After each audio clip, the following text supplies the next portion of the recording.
It's been a fat minute since the first Evercade video, and I feel like I owe an explanation.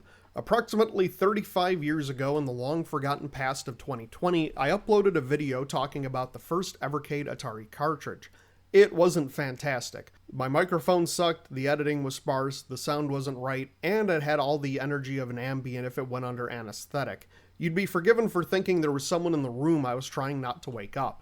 And while I'm not going to pretend that I've improved 1,000% in the passing years, I wanted to actually get this Evercade review spree up and running and put more time and effort into it. Especially now that being 35 carts behind makes me care less about keeping up. I didn't give a lot of attention to the games that they deserved, and for a few reasons, including attempting to meet a self-imposed deadline and dissatisfaction with the Evercade constantly breaking down while trying to record footage. The handheld works fine on its own, I should clarify, but the HDMI out is bad enough by itself without the problems that the capture card software added. Roll footage from my last video. The next question was, do I remake the Atari video? And after some time I thought, yes. Obviously, you're watching the video right now. The addition of multiplayer makes it worth going back, as does the new controller and focus on detail. Also, I'm willing to admit I dropped the ball and got lazy. The good news is that I don't have to worry about at least 2 carts in the collection because the Namco cartridges don't work on the Evercade Versus, period, and barring a community patch, they never will. Licensing rights. And both of those carts are going out of print in June anyway. I'm still deciding on whether or not to talk about the Technos collection and the Oliver Twin collections, as both of those are already out of print and may become much harder to find by the time I hit those numbers. But let's talk about the Atari Collection number 1, reviewed using the Evercade Versus home console. Unlike the handheld, this is not a pack-in with the Versus. There are 20 games spanning the 2600 and 7800, and the whole shebang costs $20 for the cart, $100 for the console. I'll be talking about these in the order in which they appear, and unlike my original video, won't be giving a thumbs up or a thumbs down. I really didn't like the arbitrary vote then, and now I'm getting rid of it, because this is my video, and I choose the rules. Number 1. Adventure. 1980 in video games was weird. Adventure is one of those games that makes me really hate Evercade's advertising, because one of the features you see constantly is, wow, this thing has physical manuals. Remember those? Remember physical manuals? Remember reading manuals to learn about games? The problem is that Evercade's manuals suck and are basically useless. They're vestigial at best. The Evercade Atari manual is the size of a slice of toilet paper and has 13 pages for 20 games. I'll let you do the math on how that space works out. The only notes on Adventure are an About the Game section that explain nothing about the title itself. So you boot it up and you're bound to ask, what the hell am I doing? What is this? Who am I? Is that a good thing? Why do I change colors? What are these brackets? You actually need to track down a scan of the original Adventure manual to understand what the hell you're doing. I thought that's why Evercade had manuals. In Adventure, you play as an adventurer. Go figure. The goal is to defeat a magician and return the enchanted chalice and either avoid or defeat the 3 dragons along the way. Yes, those are dragons and not big ducks. Look, it was the Atari 2600. You had to use imagination at the time. Some things in the game are self-explanatory, like this is obviously a key. Other things not so much. If you read the manual, you'd know this was a bridge that can help you pass through walls. Otherwise, you might figure it out from trial and error, assuming you don't just accidentally pick up the bridge every time. This is a sword, but even if you didn't know that, you'd probably figure out pretty quick it makes the duck dragons stop moving, and is therefore likely a weapon. Honestly, I thought it was a spear. Adventure is a game you should check out for posterity's sake. You can actually beat the game mode in about 2 minutes, and I've probably done that in this footage at least twice by now. It's kind of amazing to think that this game broke all sorts of norms for gaming when it first released, like not having a score or a time limit. You can spend hours lost in the maze and it won't punish you for it. There are 3 game modes, the second of which opens a bigger map and the third of which is the second map but randomized. There's also Fog of War and a bat that roams around the whole area randomly stealing items to take somewhere else. It's a game to play the same way you would view a piece of art at a museum. Adventure is almost unplayable by today's standards, but it's really great to see where it all started.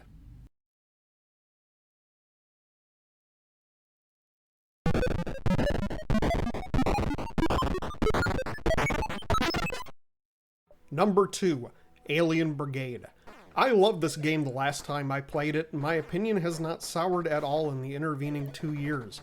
The Atari 2600 had a very Atari style to it, but the 7800, in my opinion, is where Atari's personality really set itself apart. Alien Brigade is a game about being a 13th century pastry chef. Just kidding, it's a game about shooting aliens. Released for the Atari 7800 in 1990, Alien Brigade is an on-rail shooter that tasks the player with killing aliens and freeing their fellow soldiers. The soldiers you're killing are just aliens in disguise. This is a pretty unique Evercade title for the collection since it has apparently never been re-released outside of this version. Not even the million Atari plug-and-play consoles have it. You play the game from first-person on-rails shooting aliens, collecting the stuff they drop, and avoiding shooting civilians and prisoners of war. The camera slowly moves left and right, and the aliens just sorta throw everything they can at you. This is a tough game, and not just because it gives you virtually no breathing room over the course of the 4 levels. If you don't read the instructions, you're bound to fail the first mission at least once. That's because you're supposed to destroy this gate and then let prisoners escape, otherwise the level cycles infinitely, and then don't shoot at the single helicopter to let them board. If you blow up the helicopter and after instinctively blowing up dozens of helicopters over the first level, you probably will at least once, you'll automatically get a game over. Exhausting, but fun. Number 3, Aquaventure. Aquaventure is an Atari 2600 game that launched in 2005. How did it do that, you might ask? Well, the answer lies in the fact that it got cancelled as a prototype and didn't get released to the public until Atari packed it with the Flashback 2 console. It's actually one of 3 official Atari cartridges to see a physical release in 2022 via Atari XP along with Yars Return and Saboteur. In this game you play as a diver who dives to the bottom of the ocean to obtain a treasure for a mermaid. Why are you doing any of this? I don't know. Furthermore, why do all the fish want you dead? Not important. You navigate very tight corridors in what is essentially a very difficult game that gets tighter and longer as you go along. Sex joke. And of course you've got the time limit in the form of a turtle that shows your oxygen level. Very early on you basically can't hesitate or you lose. You can shoot a fish to make some room, but that's not recommended unless absolutely necessary, as it replaces that fish with another faster fish. Tough as nails, occasionally impossible to see, but otherwise pretty fun. Very much incomplete. Number 4, Asteroids. Asteroids is another one of those games where it'd be fantastic to have a functioning manual. The game itself is very basic and easy to understand, but there are 66 game modes to choose from. This is from back in the day where Atari would advertise different difficulty settings as being different games. Each mode determines speed, points required for extra lives, and the player's extra ability. The Matrix looks like this. This is an Atari-ass Atari game, and I probably don't need to explain what this game is to anyone. As far as home ports of arcade games went in 1981, this was probably the easiest and most true to the source material. If you're an arcade purist, well, that's a later episode of this series. But that sound is so iconically Atari. Number 5, Canyon Bomber. I know I said no lazy reviews, but even with multiplayer and a different controller, this one still sucks. It's a bad quality port of a dull arcade game that rewards mindless bombing and in many cases is just functionally broken. Canyon Bomber has you bombing canyons and in a couple of modes bombing ships. Dull, tedious, and the ship bombing game doesn't work most of the time. Number 6, Centipede. Centipede is one half of a rivalry that's been waging since about 1982 between fans of Centipede and fans of its sequel, Millipede. Centipede is commonly considered the easier of the 2 games, and Millipede the more technologically impressive as well as closer adaptation to the arcade version. The goal in Centipede is to shoot the big centipede without letting it touch you, because this is an arcade game, so touching equals instant death. You accomplish this by blowing it apart piece by piece with an emphasis on the head as it offers more points and doesn't result in the centipede splitting into multiple smaller pieces. You know, like they do in real life. There are also spiders, scorpions, and fleas, all altering the field of mushrooms while you play. Yes, those are mushrooms. Can't you tell? There is strategy to this game outside of frantically shooting. Obviously, you want to strategize hitting the Centipede itself, but you also need to keep an eye on the ever-changing field of play as new mushrooms come in and go away. The scorpion leaves behind poison mushrooms that give the centipede that touches it manic crackhead suicide bomber energy, and the spider makes sticking on the side of the screen very dangerous. As the game goes on, leaving mushrooms toward the bottom of the screen presents a danger in itself. It's pure arcade fun, and I actually didn't let myself stop playing this game until I hit that mystical 100,000 score where the game resets.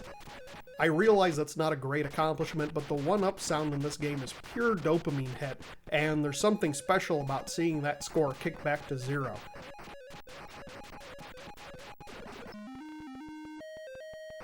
There is no end game to Centipede, so this is the closest you'll get to feeling like you overcame something other than your personal high score. Number 7, Crazy Castles. This game plays horrendously with a D-pad over the stock Atari 2600 joystick. Crazy Castles has you playing as a bear, collecting things that I assume are crystals in what I assume is a castle. Roll credits. It's another one of those arcade games that used a trackball, which translated to a joystick, which is now translated to a D-pad. A downgrade to a downgrade, if you catch my drift. They should really consider making a trackball controller for the Evercade Versus. As an isometric-ish game, Crazy Castles gets extra hard to play as you try to navigate the screen and jump around collecting crystals. Odds are most of your deaths in this game will be due to mistimed or badly aimed jumps.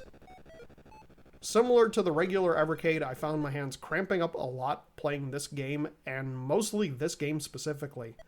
Centipede has a lot of function despite the lack of a trackball. Crystal Castles did not translate as well. Number 8. Desert Falcon. I really tried since the original Atari review to get a grasp on this game, but it is just bad. Desert Falcon has bad sound, bad design, it's half broken, and it just overall sucks. It feels like they released a prototype cart that somehow made its way into full production. Desert Falcon is an isometric shooter where you play a falcon in the desert. Go figure. You're supposed to gather hieroglyphs and then defeat the Sphinx on each level. The game is tough as nails for all the wrong reasons, like the scrolling, suspicious hit registry, and just not being able to tell where your falcon is relative to the ground. It also shouldn't be a death sentence to land on a pyramid. You know, like in real life. The Atari 7800 one was better, but that's a bit for a future video. Number 9, Double Dunk. It's still garbage. Number 10, Food Fight. In case it isn't obvious, I still love this game. You play a large-headed child just trying to get ice cream while 4 chefs beat him to death with food. It's like someone adapted my memoir into a video game and managed to do it 6 years before I was even born. Made for the Atari 7800, Food Fight has you in a food fight. Go figure. The goal of each level is to get to the ice cream before it melts and fight the chefs along the way. Like most of the better games in this cartridge, Food Fight is a port of an arcade game. Developed by General Computer Corporation, Food Fight was basically the product of extortion. Atari sued GCC a few years prior for copyright infringement over the latter creating chips that sped up missile command cabinets, with Food Fight and Quantum being developed on contract as part of the court settlement. Crazy stuff. Still a great game. Number 11, Gravatar. I'm strong enough to admit that Gravatar isn't a bad game just because I'm not good at it, nor do I have the determination or will to get really good at a vector game from a year before I was born. I'm not one of the dorks at Atari age that pretends that this is the height of gaming.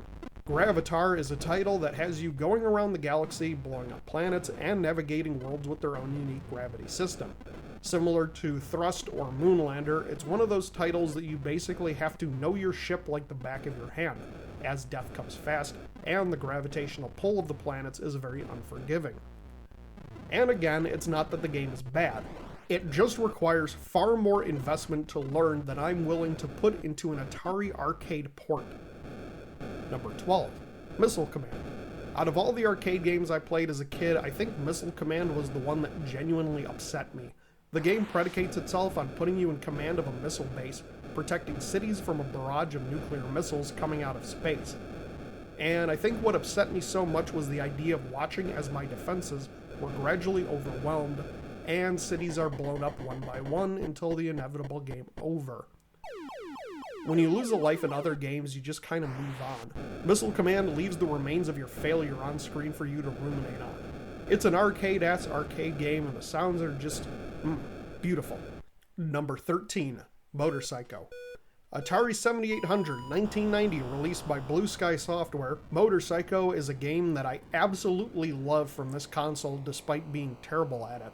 The whole premise is you run through motorcycle races with an emphasis less on your position and more on just beating the race before time runs out.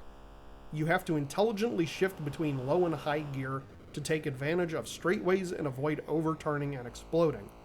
And of course there's plenty of obstacles on the track, including other racers. It's one of those games that are hard to get used to the controls at first, but once you get it down you feel like an expert. I also never felt bad running out of time, since you also get that sense of accomplishment by raising your high score and just getting better. It's one of those rare games from the old Atari era that feels difficult, but not as a byproduct of being an arcade port built to gobble the quarters of children. Number 14, Night Driver.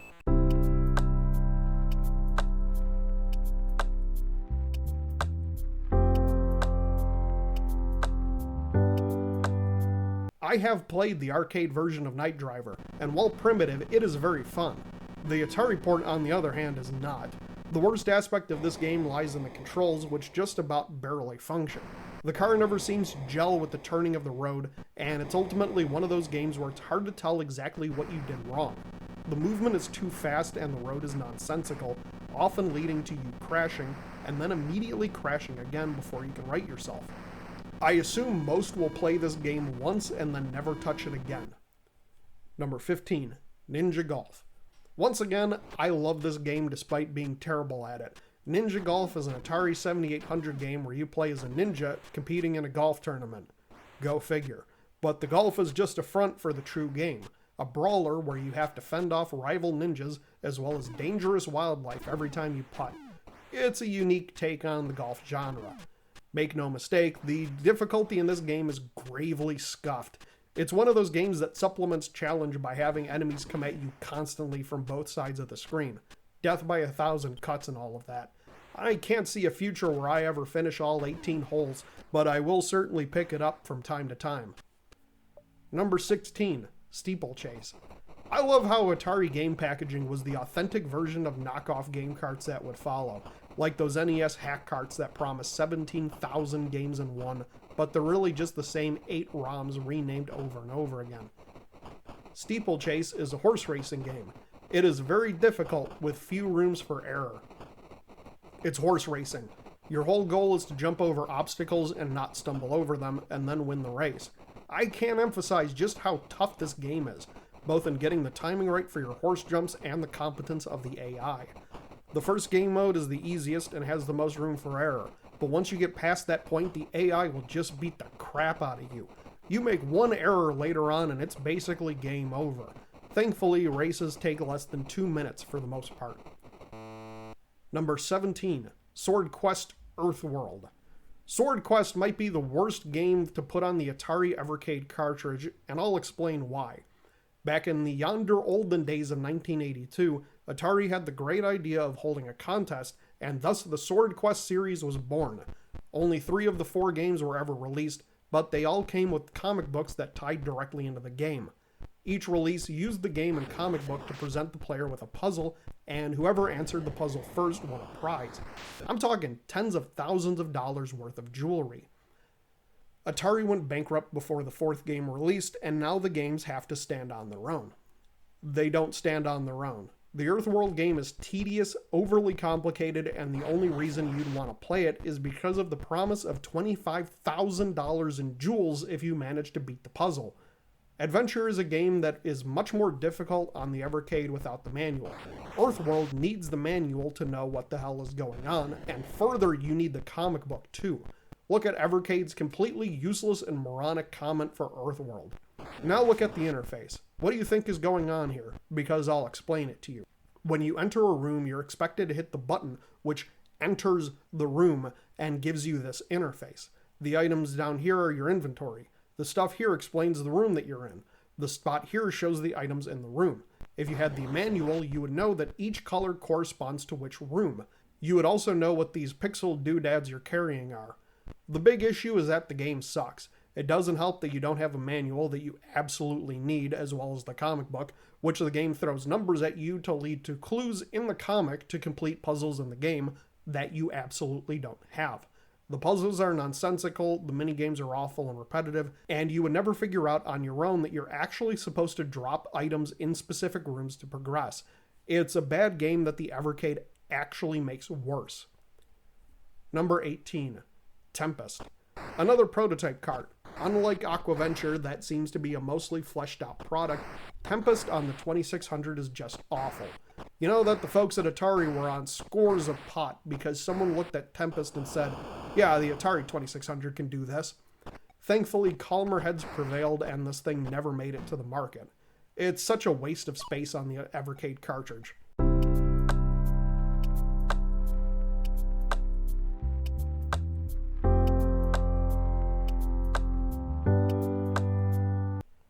Number 19. Video Pinball. Have you ever found yourself hoping for a pinball game that will make you sit by for a few minutes without having to press any buttons while a pinball haphazardly flies across the screen before dunking right in the middle of your paddles? Do you ever wish for a game that truly recreates the feeling of being flashbanged by a SWAT team? Then boy do I have the game for you. Video pinball is definitely a thing. I can't be too angry at a game that is automated to the point where I can probably go to the bathroom, get my taxes done, cook a lasagna, and put together a puzzle by the time it actually needs my input. Is it fun? No. Is it hilarious to watch? Sure. Number 20. Yars Return. Yars Return is a 2005 sequel to the 1982 classic. Yars Return takes the gameplay of the original and brings it into a more open medium with which players can have a seizure. It's not a bad game, all considered, as the gameplay loop is all about cutting down the alien shield while avoiding attacks, and using the shield as cover, and then eventually killing the alien with a targeted shot. You definitely don't want to be sitting too close to the TV for this one, and I also don't recommend using an LCD TV, because my last one got the screen burned in. Conclusion. I honestly haven't found any cards so far that I would consider a bad deal with the Evercade, and Atari number 1 is no exception to that. $20, 20 games, a small handful of them are objectively horrible, but it's a fun thing to plug into your TV every now and then for some fun. Obviously, the Atari cartridges are going to be on the more basic side, given some are older than dirt and most are ports of arcade games, but they run well on the Evercade hardware as you'd expect a 40-year-old title. Now, the next Evercade card is going to be the Dade East Collection number 1, because Namco carts don't work on the Evercade system. If you want a link to the text review I wrote for the Namco collection, I'll put that link in the description. Just be aware that neither Namco carts work on the Evercade Versus. You need the handheld. Also be aware that both of those carts are being discontinued in June and are probably going to be harder to find. See you in 2067 for the next Evercade review video, where I'll be reduxing the Atari Evercade number 1 cartridge. I'm not great on procrastination. Also like and subscribe if you want to see more of these videos.